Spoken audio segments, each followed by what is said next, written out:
Latar belakang. Jadi saya biasa untuk sebelum masuk ke dalam topiknya, kita selalu background lihat latar belakangnya dahulu. Kalau kita mundur ke belakang bahwa Allah menciptakan manusia segambar dengan dirinya, gitu ya. Manusia memiliki tubuh, jiwa, dan roh yang memiliki kebutuhannya masing-masing yang harus dipenuhi agar seimbang dan sehat. Nah, sebagai penciptanya, Allah tentu saja mengerti apa yang menjadi kebutuhan manusia ciptaannya itu.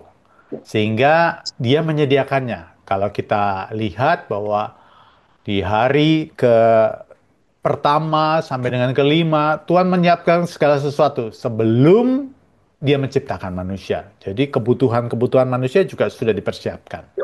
Hmm. Dalam ciptaan awal itu kondisinya sempurna dan semuanya seimbang. Nah, saat hidup manusia hidup di dalam ketaatan yang sempurna pada Allah. Jadi belum ada dosa di situ. Manusia diberi kepercayaan, diberi mandat oleh Tuhan untuk mengelola bumi dengan baik dalam pimpinan rohnya. Jadi bukan melakukan kehendaknya sendiri, tapi sesuai dengan pimpinan Roh Kudus. Mengelola bumi, artinya bekerja. Jadi bekerja itu adalah panggilan awal. Dari dulu sampai sekarang manusia harus bekerja. Nah, semuanya rusak karena ketidaktaatan. Kalau kita lihat historinya, sebelum manusia jatuh dalam dosa dan mungkin sebelum dunia diciptakan, iblis sudah jatuh dalam pemberontakan yang melawan Allah. Sejak saat itu, iblis selalu berusaha menjauhkan manusia dari Allah, merusak relationship hubungannya. Hubungan kalau misalkan kalau Tuhan bilang ada hukum yang terutama hukum kasih, yaitu mengasihi Tuhan dan mengasihi sesama. Itu selalu berusaha untuk dirusak oleh iblis.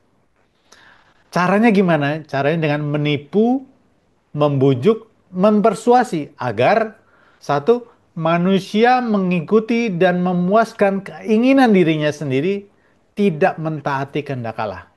Adam kan jatuhnya begitu ya. Bahkan iblis memakai firman Tuhan itu sebagai senjata. Cuman dipelintir-pelintir gitu ya. Dan bagaimana terus-menerus iblis berusaha untuk membuat manusia itu menjauh dari Allah. Saya percaya bahwa usahanya itu nggak cuma sekali itu gitu, tapi berulang kali dan memang dia kan selalu begitu ya, berkeliling, berkeliling, gagal satu, nggak pernah putus asa, usaha lagi, keliling lagi, sampai menunggu saatnya yang tepat. Menggunakan ayat firman Tuhan untuk supaya eh, dipelintir gitu ya, sehingga kita mengikutinya bukan untuk kemuliaan Tuhan, tapi memuaskan keinginan dirinya sendiri. Nggak usah heran usaha itu dilakukan kepada manusia. Bahkan ketika kepada Yesus pun, ingat kondisi ketika Tuhan Yesus berpuasa selama 40 hari, iblis menawarkan juga kepada Yesus. Padahal Yesus itu sang firman itu sendiri. Dia menawarkan kepada Yesus bahwa seluruh dunia dan isinya akan diserahkan, diberikan kepada Yesus jikalau Yesus menyembah dia. Padahal kalau boleh dibilang bahwa semua alam semesta itu ciptaan Allah. Cuman iblis itu bisa menggunakan yang bukan ciptaannya, diakui menjadi miliknya dan diberikan kepada orang lain supaya orang itu mengikuti isi hatinya, keinginannya untuk lalu mengikuti iblis. Gawat banget begitu ya. Tapi ya itu terjadi sampai sekarang. Nah, ketika manusia mengikuti dirinya sendiri dan merasa mampu, manusia lalu mengandalkan kekuatan dirinya sendiri. Hal ini justru membawa bencana dan kesulitan bagi manusia. Dalam Yeremia 17 ayat 5 dikatakan, beginilah firman Tuhan. Terkutuklah orang yang mengandalkan manusia termasuk dirinya sendiri, yang mengandalkan kekuatannya sendiri, dan hatinya menjauh daripada Tuhan. Dan itu memang selalu diusahakan oleh iblis supaya kita mengandalkan kekuatan kita sendiri. Kita merasa mampu berdiri sendiri. Jadi nggak perlu Allah lagi begitu. Nah, ketika manusia jatuh di dalam dosa, maka Tuhan juga mengutuk tanah. Tanah telah dikutuk Allah sehingga tidak menghasilkan dengan sempurna lagi seperti sedia kala. Manusia harus bekerja lebih keras, mengusahakan tanah dengan berpeluh begitu ya. Dan kalau kita tahu, kita ingat bahwa manusia ini ketika Adam diciptakan, dia mengambil tanah sebagai bahan dasarnya gitu. Dan tanah itu dikutuk. Akibatnya adalah ketika tanah dikutuk, bahan dasar dikutuk, tubuh manusia yang tadinya kekal, yang mestinya tidak bisa mati, menjadi kualitasnya menurun. Jadi kualitas tubuh manusia mengalami penurunan. Dan pada akhirnya pasti akan rusak sama sekali. Banyak juga bagian bumi yang rusak karena ketamakan manusia.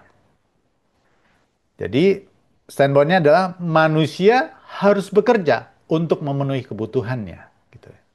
Dan ketika tanah itu dikutuk, manusia harus bekerja lebih keras untuk bisa memenuhi kebutuhannya.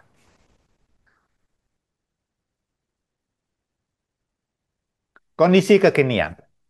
Nah, di era sekarang ini, modernisasi teknologi, internet, kemajuan industri membuat manusia membuat hidup berputar dengan kecepatan yang lebih cepat lagi. Makin kompetitif dan persaingan makin ketat. Itu sebabnya orang bekerja lebih keras, lebih kompetitif lagi. Persaingan terjadi. Kebutuhan kalau dibilang bertambah, ya bertambah sih. Tapi sebetulnya kalau dibilang kebutuhan bertambah banyak, nggak juga. Makan kita basic needs-nya adalah untuk supaya tubuh kitanya memerlukan, kan ada tiga tadi ya, tubuh, jiwa, dan roh. Tubuh itu perlu makanan. Dan untuk bisa mendapat makanan, orang harus bekerja. Kalau dulu bekerja dunia pertanian punya tanah, mengusahakan sendiri, dia makan langsung dari buah kerjanya kan, pertanian atau peternakan. Tapi sekarang karena kita bukan bertani, kita bekerja, kita menghasilkan uang untuk beli makanan. Basic needs-nya begitu. Butuh tempat tinggal untuk bernaung. Keinginan kok dibilang kebutuhan bertambah? Iya. Tambah lagi pendidikan gitu. Karena untuk mempersiapkan dunia kerja kita perlu knowledge, kita perlu kemampuan, kita perlu keahlian. Ada tambahan begitu. Kok dulu nggak ada sekolah, sekarang ada sekolah. Nah, yang kedua adalah makin modern, keinginan bukan hanya bertambah, tapi melompat begitu. Apalagi kalau berjalan dengan gaya hidup. Semakin modern, maka keinginan-keinginan makin banyak. Dan kadang-kadang keinginan itu kita masukkan ke dalam bentuk menjadi bagian kebutuhan. Walaupun itu sebenarnya keinginan. Nggak ada juga nggak apa-apa gitu. Akibatnya orang makin bekerja lebih keras, makin keras, makin keras, makin kompetitif. Tubuh dan jiwa ini menjadi semakin mudah lelah. Burnout, fatigue. Sehingga ketika makin banyak tuntutan, kerja lebih keras, hidup menjadi tidak seimbang, tidak menjadi harmoni lagi. Gaya hidup yang seimbang itu bukan bicara hanya soal menjaga pola makan, bukan soal-soal kebutuhan tubuh aja, atau berolahraga. Eh, Pola makan itu sesuatu yang masuk ke dalam tubuh. Berolahraga bagaimana mengeluarkannya, apa yang ada dalam tubuh dalam bentuk keringat. Dan tubuh itu harus diolah. Semakin banyak kerjaan fisik, biasanya tubuhnya makin kuat. Semakin banyak kerja yang di balik meja, makin tuntutan secara mentalitas, intelektual makin tinggi, waktu untuk berolahraga berkurang, akibatnya kondisi fisiknya semakin tidak terlatih.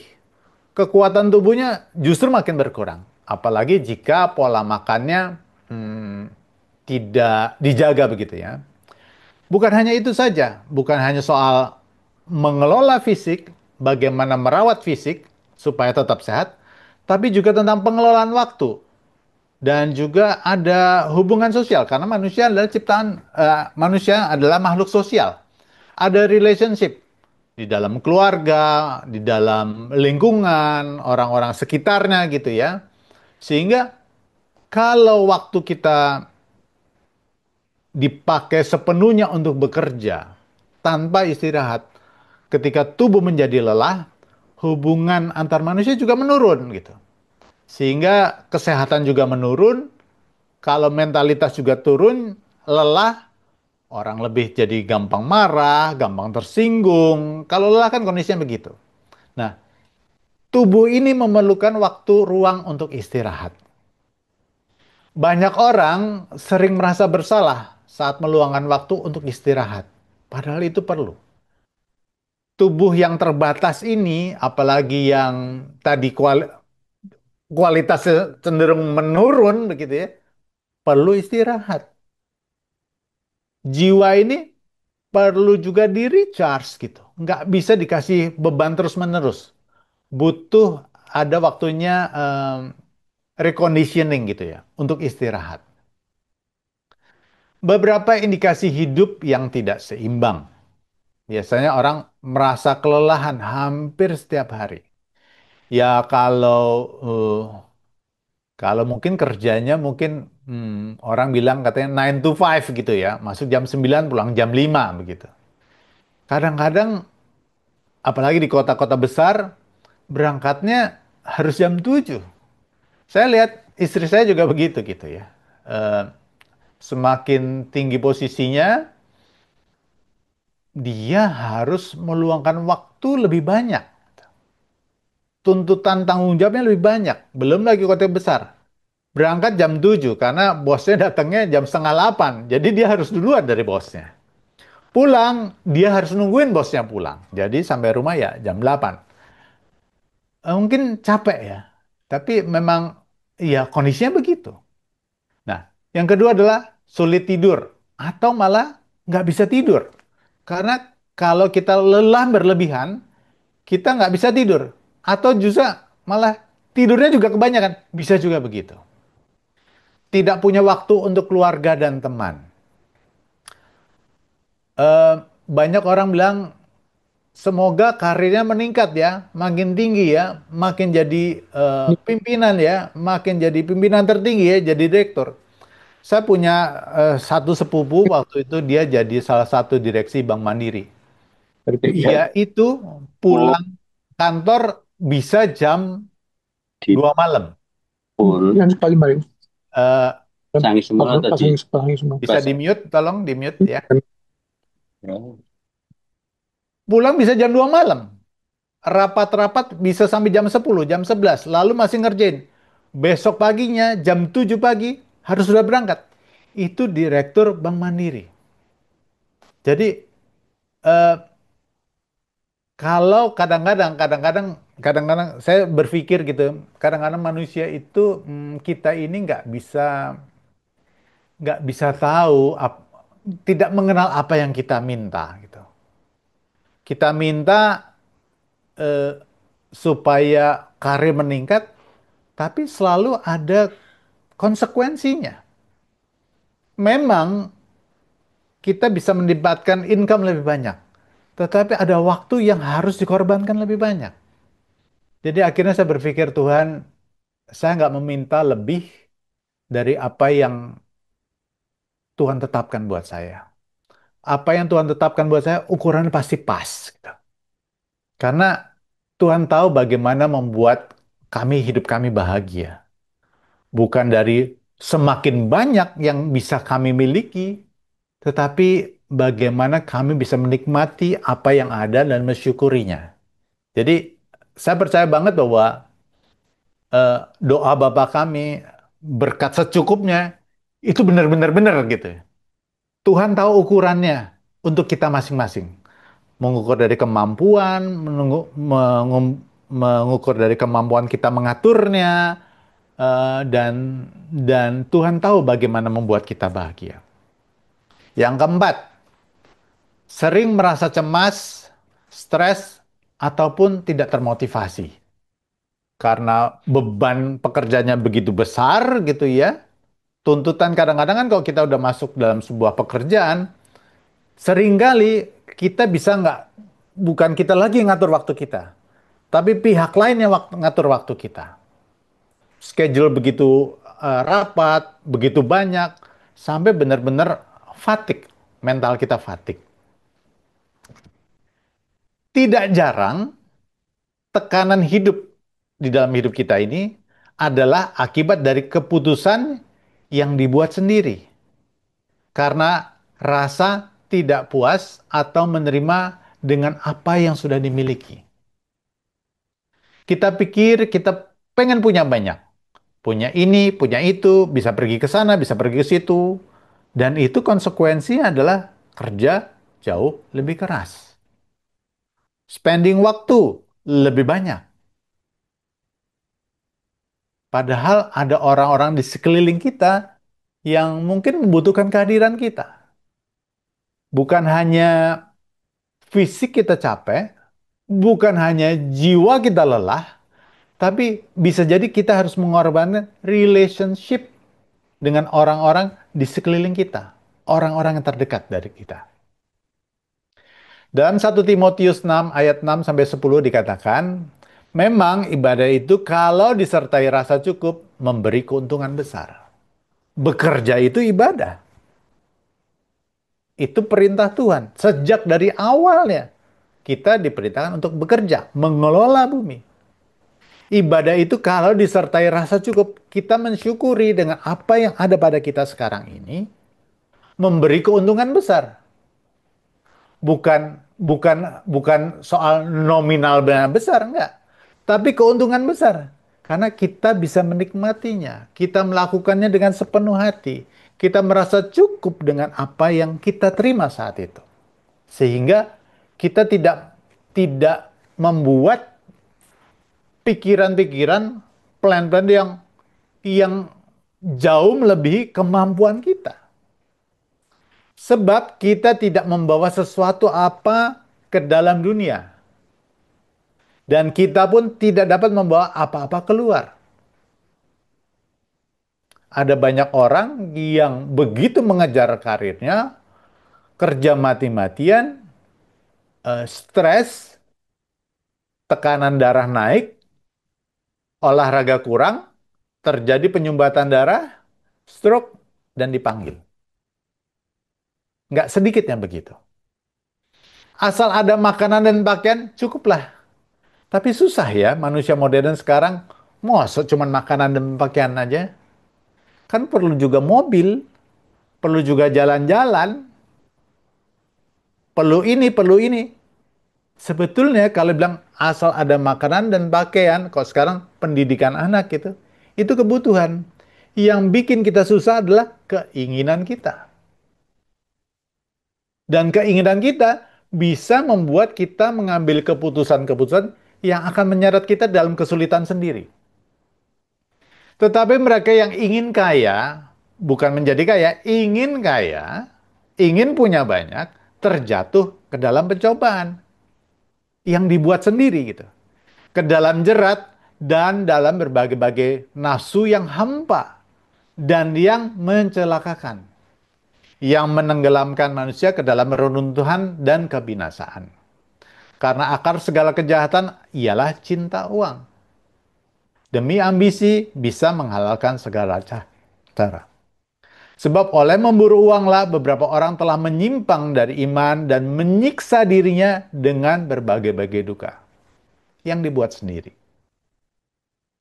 Menjaga kesehatan jiwa bisa dimulai dari hal sederhana.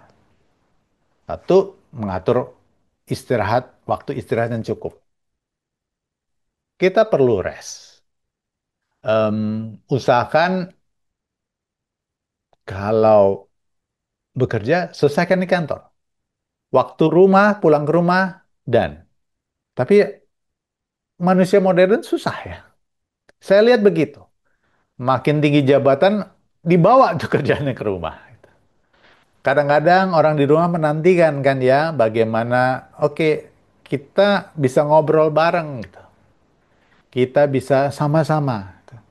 Tapi kalau waktu itu sudah disita sepenuhnya untuk pekerjaan, waktu itu hilang.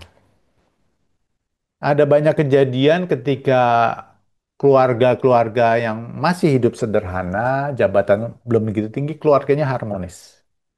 Tapi ketika punya usaha, usahanya maju, atau punya karirnya hebat, karirnya maju, waktu untuk keluarga berkurang. Karena pihak luar lebih menyita waktunya. Sehingga iya kebutuhan dipenuhi dari sisi finansial, kebutuhan-kebutuhan untuk sekolah bagus gitu. Jalan-jalan dipenuhi. Tapi relationship-nya justru berkurang.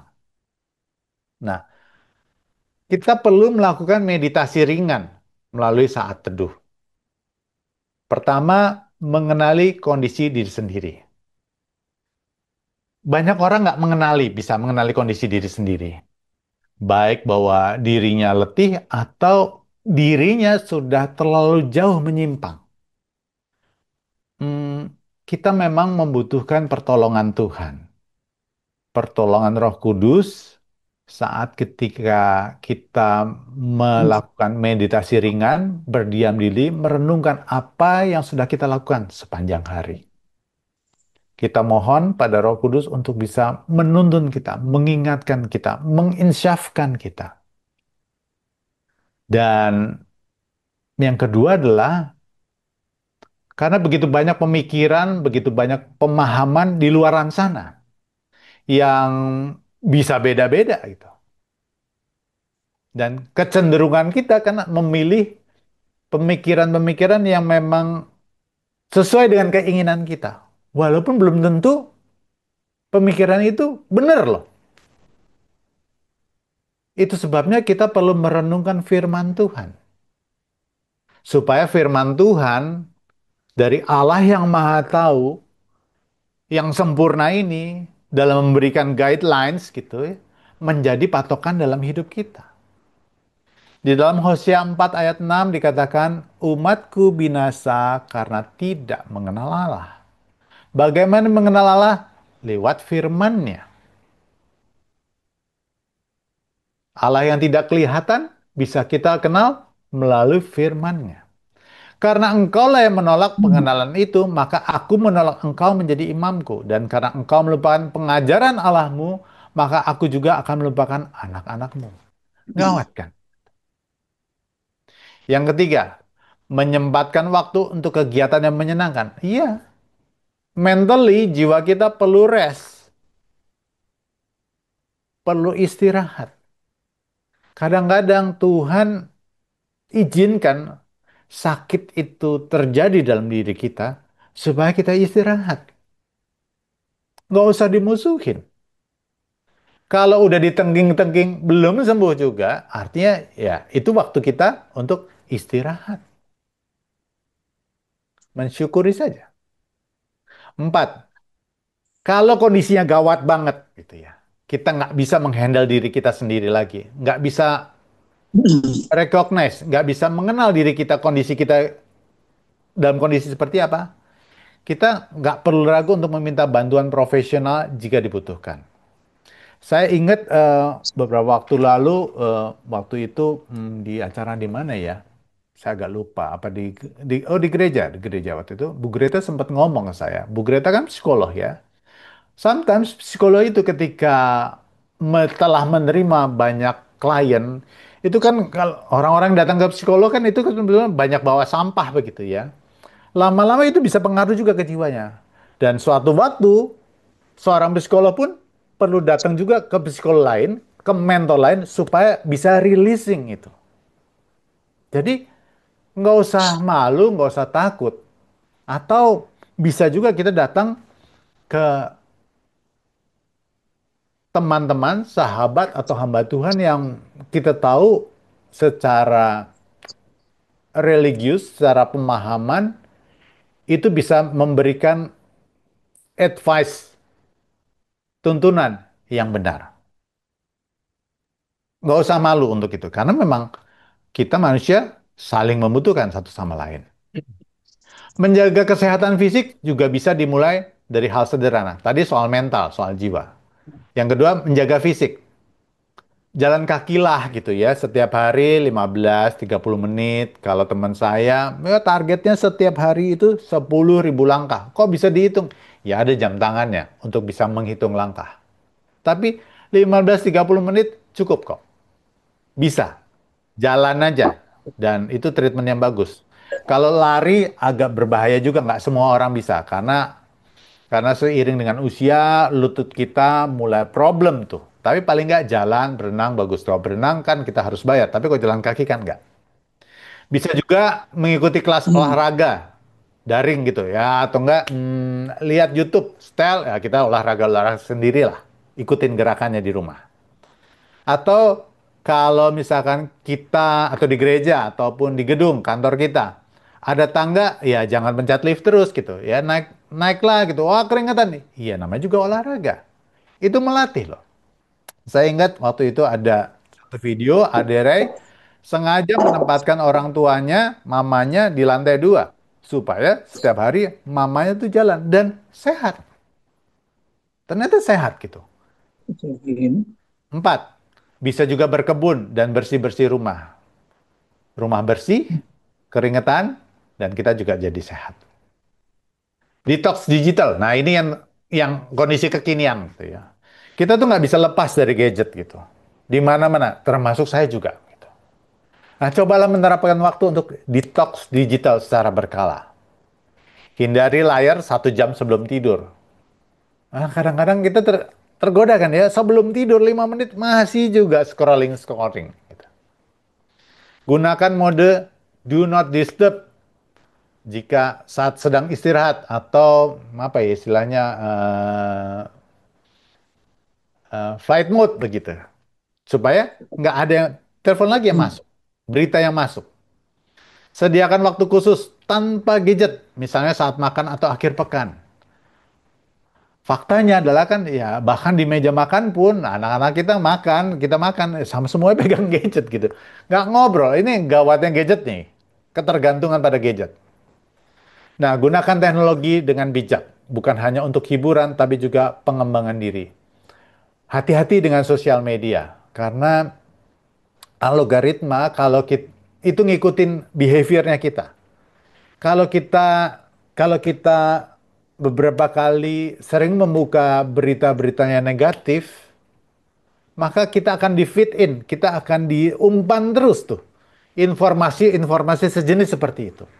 Dan kalau kita konsumsi terus, lama-lama pikiran kita dipenuhi dengan pikiran-pikiran negatif. Dan itu berdampak buruk. Saya kadang-kadang ngerasain begitu. Waduh, ini kok beritanya begini. Lama-lama bikin kesel, lama-lama. Wah, ini nggak bener nih. Saya stop, saya tutup. Karena memang pembuat konten itu nggak peduli kadang-kadang dengan isinya. Yang penting traffic dia tinggi. Dan kita bisa terseret di dalam itu. Jadi kita perlu detox lah. Mengapa keseimbangan penting? Mental, fisik, dan relationship. Keseimbangan antara pekerjaan dan waktu pribadi dapat membantu menjaga kesehatan mental dan emosional. Orang kalau kecapean akan mudah menjadi sangat emosional. Kalau misalkan ayah atau ibu pulang kantor, seringkali jangan di langsung diberondong dengan banyak pertanyaan. Itu bisa meledak gitu. Jadi biarkan dia istirahat dulu. Terlalu banyak tekanan dari pekerjaan atau komitmen lainnya dapat menyebabkan stres, kelelahan, dan kelelahan mental. Kesehatan fisik. Selanjutnya, keseimbangan antara kegiatan fisik dan istirahat juga penting untuk kesehatan fisik. Orang-orang yang pekerjaannya banyak duduk, nggak banyak gerak, nah itu perlu kompensasi. Terlalu banyak duduk dan kurangnya olahraga dapat berdampak negatif bagi tubuh. Karena memang desain tubuh manusia ini memang diciptakan untuk bergerak. Dan banyak pekerjaan-pekerjaan sekarang yang blue collar nggak banyak gerak. Kenapa orang-orang dulu, orang-orang di pedesaan lebih sehat? Karena pekerjaan mereka lebih banyak gerak. Yang membuat stres lebih sedikit, makanya mereka lebih sehat. Walaupun secara kesehatan, kesejahteraan finansial mereka kurang, tapi tubuh mereka lebih sehat. Yang ketiga, hubungan yang sehat yaitu keseimbangan dalam perhatian terhadap keluarga. Keluarga dan hubungan sosial membantu dalam membangun hubungan yang sehat dan memadai dengan orang-orang di sekitar kita, terutama keluarga. Eh, Banyak orang-orang modern yang karena begitu sibuknya, begitu besar tekanannya, ya tadi yang saya cerita, secara finansial karir meningkat, tapi relationship-nya justru makin melonggar. Tragis banget. Beberapa langkah untuk mencapai keseimbangan. Pertama, tentukan prioritas. Tentukan apa yang paling penting dalam hidup Anda.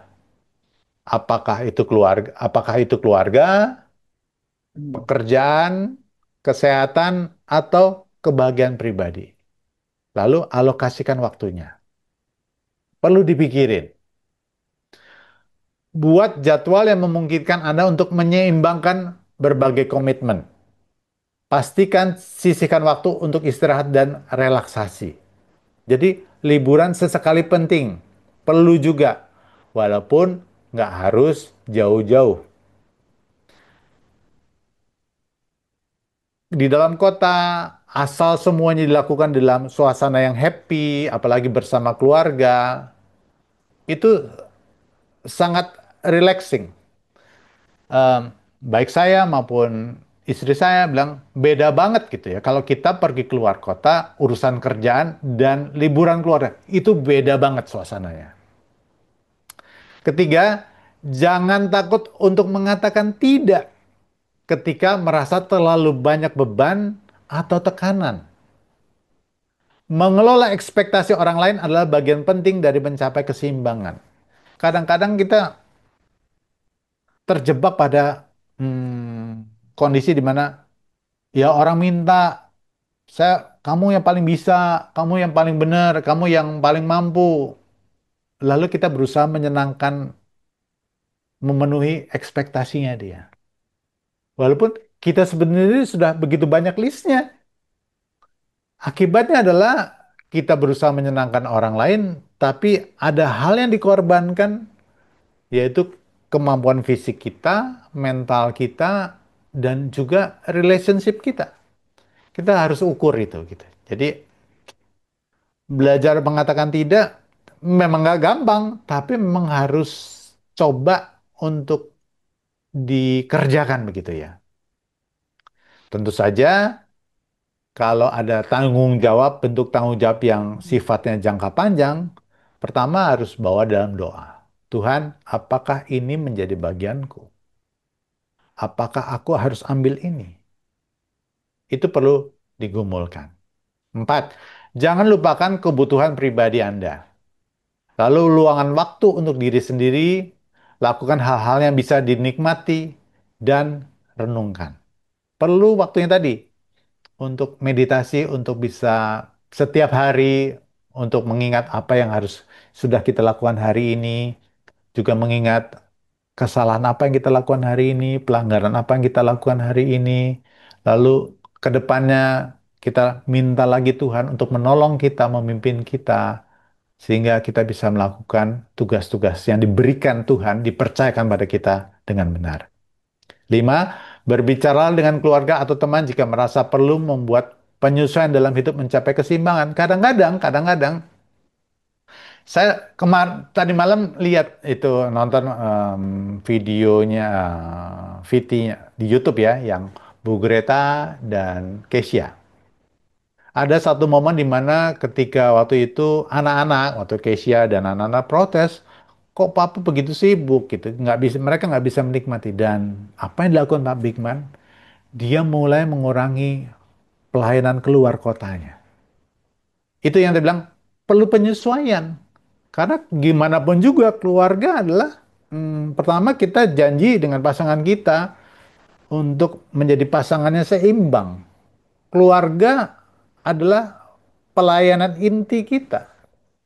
Jangan sampai apa yang ada di luar itu melebihi apa yang harus kita layani di dalam. Nggak lucu kan ya? Misalkan kita pelayanan tapi keluarga kita berantakan. Bukan itu yang Tuhan inginkan. Karena memang ya tadi di atas bahwa salah satu kok iblis berusaha mencegah kita untuk melayani Tuhan atau dijorokin sekalian. Jadi overload sehingga ketika kita begitu sibuk, nggak pernah lagi punya kesempatan refleksi diri, kita dielulukan oleh orang, kita dianggap penting, dan kita menikmati itu, justru di situ, dan kita merasa benar, gitu. Kadang-kadang banyak, saya perhatikan ada banyak orang yang nggak sadar dirinya banyak melakukan kesalahan. Dan nggak punya waktu lagi untuk refleksi diri. Apakah justru ketika pelayanan hebat, pekerjaan hebat, justru relationship dengan Tuhan malah menjauh. Relationship dengan keluarga malah menjauh. Itu tragis sebetulnya. Nah, etos kerja yang benar sebagai kewajiban. Ini hal-hal yang harus kita penuhi gitu ya. Dalam Khotbah 9 ayat 10 dikatakan, apapun yang dijumpai tanganmu untuk dikerjakan, kerjakanlah itu dengan sekuat tenaga. Bekerja keras is a must, itu harus untuk mengelola bumi, untuk mengelola apa yang Tuhan berikan, sudah berikan tanggung jawab itu pada kita. Apapun juga yang kamu perbuat, perbuatlah itu dengan segenap hatimu seperti untuk Tuhan dan bukan untuk manusia. Artinya bekerja keras dengan sungguh-sungguh. Tentu dengan ukuran, takaran memang Tuhan berikan kepada kita. Bukan karena ambisi kita, karena kita tadi itu mengejar mengejar income besar gitu. Tapi kalau Tuhan percayakan pada kita, karena kita, saya ingat Pak Bigman bilang, kalau kamu anak Tuhan, kamu bekerja sungguh-sungguh, bekerja keras, jujur, pasti orang akan pakai kita. Kamu akan memberikan tanggung jawab lebih besar. Karena kamu setia dari hal-hal yang kecil. Kamu akan diberikan tanggung jawab yang lebih besar lagi. Itu kan kita diberikan, bukan kita nyari-nyari. Kita sudah membuktikan bahwa kita bekerja dengan benar, dengan keras, dengan sungguh-sungguh, dengan sepenuh hati, seperti untuk Tuhan. Otomatis karir itu meningkat. Dan kalau Tuhan yang kasih, Tuhan tahu kok ukurannya. Tapi kalau ambisi kita, itu kita bisa mencoba supaya karir kita meningkat, bisnis kita meningkat, bisa dengan menghalalkan segala cara. Itu yang jadi bahaya. Tentukan skala prioritas. Buat to-do list-nya dan jangan menunda mengerjakannya. Karena kalau ditunda-tunda, mau waktunya akan menjadi mepet, mepet, mepet. Akhirnya ketika deadline-nya harus kita submit, maka waktu kita itu semuanya dialokkan ke situ. Kita jadi fatigue. Makanya harus dicicil begitu ya. Kerjakan dengan hati dan memberikan yang terbaik seperti untuk Tuhan. Ukur kemampuan diri dan belajar untuk bisa berkata tidak jika itu sudah melewati kapasitas kita. Roma 12 ayat 2 dikatakan, janganlah kamu menjadi serupa dengan dunia ini tetapi berubah oleh pembaruan budimu sehingga kamu dapat membedakan manakah kehendak Allah, apa yang baik, yang berkenan kepadanya, dan yang sempurna. Ini dalam segala hal ditetapkan. Karena memang ketika misalkan kita punya ambisi untuk supaya bisa meroket, kita bisa terjerat atau dibujuk untuk melakukan hal-hal yang di luar dengan caranya Tuhan.